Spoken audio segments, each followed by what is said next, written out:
شادی کی تقریبات میں جو گناہ ہوتے ہیں اس کی پوری ایک لسٹ ہے۔ سرسری طور پر میں نے تھوڑا سا غور کیا تو یہ تقریباً 7-8 گناہ جو ہے یہ بڑے واضح طور پہ سامنے آتے ہیں، اور اگر گہری نظر سے دیکھا جائے تو شاید بہت سارے نظر آ جائیں۔ جیسے پہلے نمبر پر یہ ہے کہ خلاف شرع لباس۔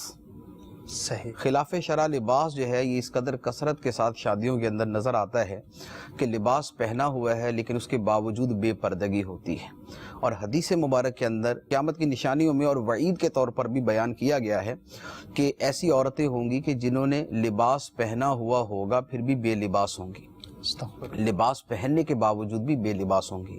یعنی یا تو اتنا مختصر لباس کہ وہ اعضاء کے جن کا چھپانا فرض ہے، یعنی جیسے بازو ہے، دیگر اعضاء ہیں جن کا چھپانا فرض ہے وہ پورا نہیں ہوتا، یعنی ہاف آستین کے لباس جو ہے وہ عورتوں نے پہنے ہوتے ہیں، غیر محرموں کے سامنے ایسا لباس پہننا حرام ہے۔ ایک تو یہ، دوسرا یہ ہوتا ہے کہ بعض اوقات لباس جو ہے وہ ایسا چست یا ایسا باریک ہوتا ہے کہ اس کے باوجود بے ستری اور بے پردگی ہوتی ہے، ایسا لباس پہننا بھی غیروں کے سامنے حرام ہے۔ اور ان دونوں صورتوں کے اوپر وعید ہے کہ نبی کریم صلی اللہ علیہ وآلہ وسلم نے ارشاد فرمایا کہ میری امت کے 2 گروہ ہیں جو جہنمی ہیں، میری امت کے 2 گروہ ہیں جو جہنمی ہیں۔ ان میں ایک تو ظالم کے حوالے سے بیان کیا گیا ہے، اور دوسرا ایسا لباس پہننے والی عورتوں کے بارے میں، یعنی بے پردگی کا لباس پہننے والی عورتیں، فرمایا کہ میری امت کا یہ گروہ جہنمی ہے۔ اور اس کے لیے مزید اس کے حدیث مبارک کے اندر آگے فرمایا گیا کہ ان عورتوں کو اور وہ جو ظالم ہیں انہیں جنت کی خوشبو سونگنا بھی نصیب نہیں ہوگی، جنت کی خوشبو سونگنا بھی نصیب نہیں ہوگی، اگرچہ جنت کی خوشبو 500 سال کی مسافت سے آتی ہے۔ تو پہلا گناہ اور بڑا شدید گناہ جو شادیوں کے اندر دیکھنے میں آتا ہے وہ ہے لباس کے اعتبار سے بے پردگی۔ دوسرا گناہ ہے وہ بھی بڑا واضح سا ہے، وہ ہے بد نگاہی۔ کیونکہ شادیوں کے اندر جتنی بد نگاہی ہوتی ہے، ایک تو اس کے مواقع جتنے فراہم کیے جاتے ہیں، اور دوسرا پھر ایسے موقع پر جو بد نیت اور بد نگاہی والے اور بد دماغوں والے لوگ ہوتے ہیں وہ ایسے موقع پر کیا طرز عمل اختیار کرتے ہیں وہ سب کو پتہ ہے۔ جبکہ ہمارے دین کا حکم، اللہ کا حکم کیا ہے؟ وہ فرمایا قُل لِّلْمُؤْمِنِينَ يَغُضُّوا مِنْ أَبْصَارِهِمْ اور وَقُل لِّلْمُؤْمِنَاتِ يَغْضُضْنَ مِنْ أَبْصَارِهِنَّ، مردوں سے فرما دو، مومن مردوں سے فرما دو کہ اپنی نگاہیں نیچی رکھیں، اور مومن عورتوں سے فرما دو کہ وہ اپنی نگاہوں کو نیچی رکھیں۔ اور جس جگہ کے اعتبار سے یہ کلام ہم کر رہے ہیں وہاں پر یہ حکم وجوبی ہے، یعنی وہاں واجب ہے کہ اپنی نگاہوں کو نیچی رکھا جائے اور دوسرے کی زیب و زینت کو نہ دیکھا جائے۔ دوسرا یہ گناہ جو ہے یہ بڑا عام ہے جو شادی کی تقریبات میں ہوتا ہے۔ تیسرا ہے زیب و زینت کا غیروں پر اظہار۔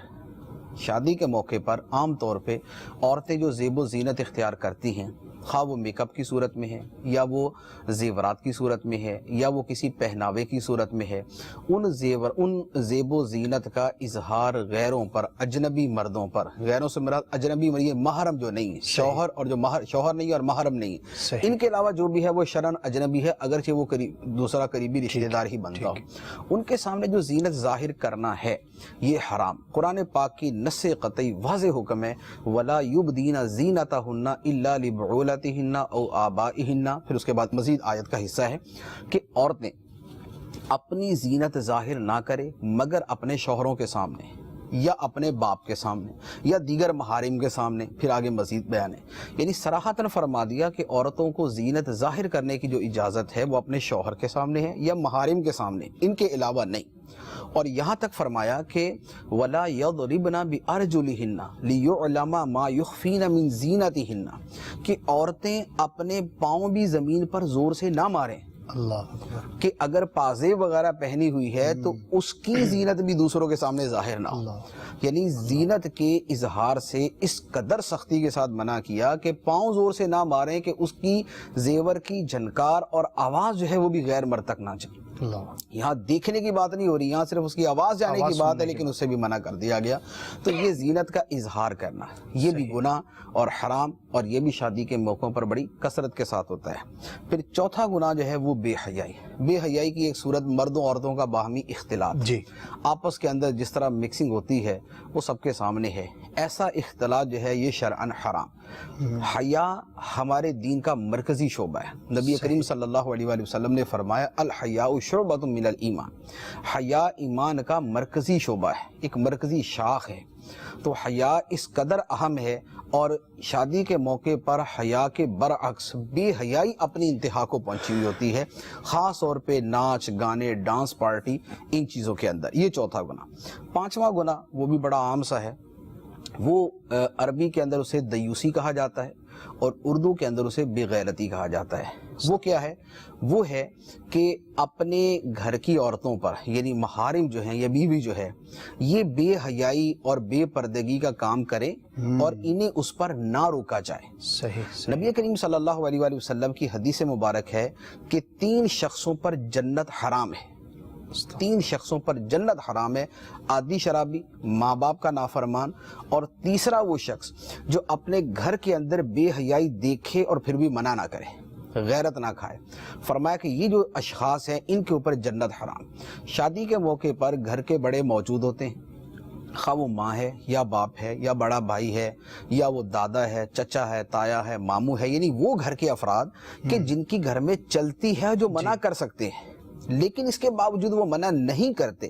ان کا منع نہ کرنا شرعی اعتبار سے دیوسیت اور بغیرتی میں آتا ہے، اور حدیث مبارک کی وعید یہ ہے کہ ان پر جنت حرام ہے۔ اور ہمارے ہاں صرف یہ نہیں ہوتا کہ یہ ہو رہا ہے اور گھر والے خاموش ہیں، منع نہیں کر رہے۔ ہمارے ہاں صرف یہ نہیں ہے کہ گھر میں یہ باتیں چل رہی ہیں، ناچ پارٹی ڈانس پارٹی اور یہ سب ہو رہا ہے اور گھر والے منع نہیں کر رہے، بلکہ گھر والے اس کا اہتمام کر رہے ہوتے ہیں۔ جو ڈانس پارٹی کا خود اہتمام کرتے ہیں، جو ناچ گانے کی محفلیں خود سجاتے ہیں جماتے ہیں، جو اس کے اندر اپنی ماں بہنوں کو خود آگے کرتے ہیں، وہ تو بغیرتی کے اندر بھی اپنی انتہا کو پہنچے ہوئے ہیں۔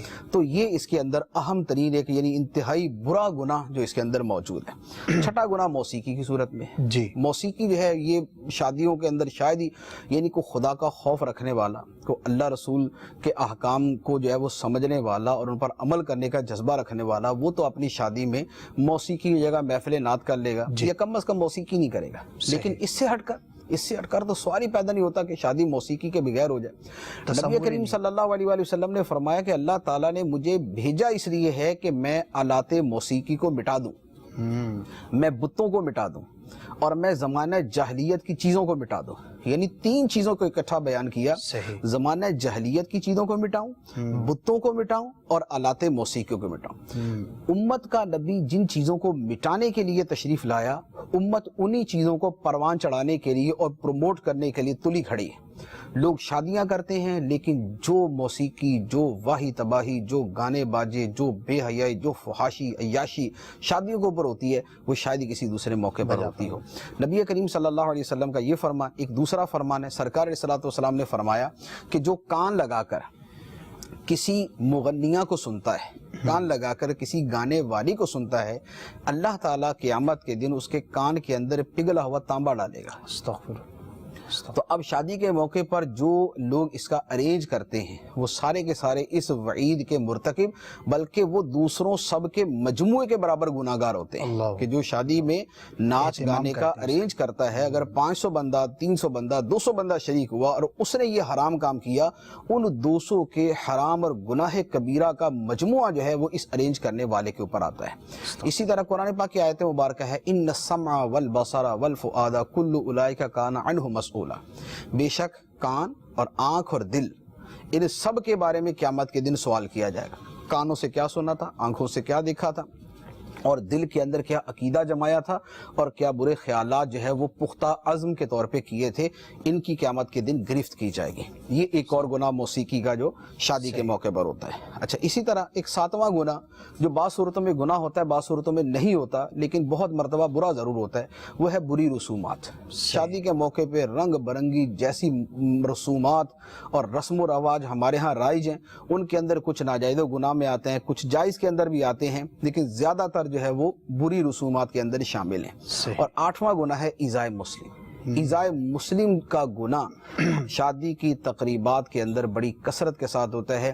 ایک شادی 1000 آدمیوں کے حقوق کی بربادی ہے، 1000 لوگوں کی نیندیں حرام کرنے کا سبب، لوگوں کا جینا تنگ کر دیں گے، ان کی خوشی لوگوں کی غمی، ان کا سکھ لوگوں کا دکھ۔ شادی والوں کی خوشی جو ہے وہ دوسروں کی تکلیف کا سبب بنتی ہے۔ یہ 8واں گناہ، اور یہ بھی بڑی کثرت کے ساتھ کیا جاتا ہے۔